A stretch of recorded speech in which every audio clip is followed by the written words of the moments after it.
Anche questa sera è una fantastica serata di beneficenza, siamo ancora qua da Giorgio che ringraziamo con tutto il cuore perché è una persona generosissima e per tutto quello che ci consente di fare, e siamo qui appunto con il responsabile Jonathan che segue i ragazzi del Santa Lucia. Io ringrazio di essere qua stasera, ringrazio per la serata che ci avete dedicato e porto da tutto Santa Lucia i nostri ringraziamenti sentiti di cuore.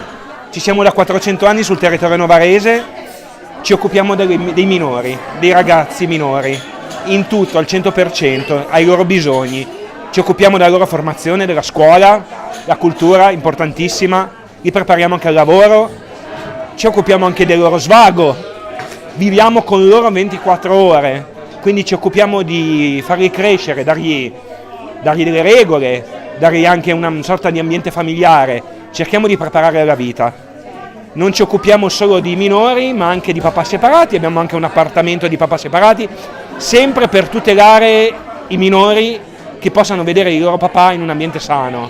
Ci occupiamo di mamma bambino, quindi siamo a 360 gradi sui minori e abbiamo tanti progetti e vogliamo continuare a svilupparli. Anche questa sera siamo qui tutti assieme riuniti per contribuire a questa associazione Santa Lucia.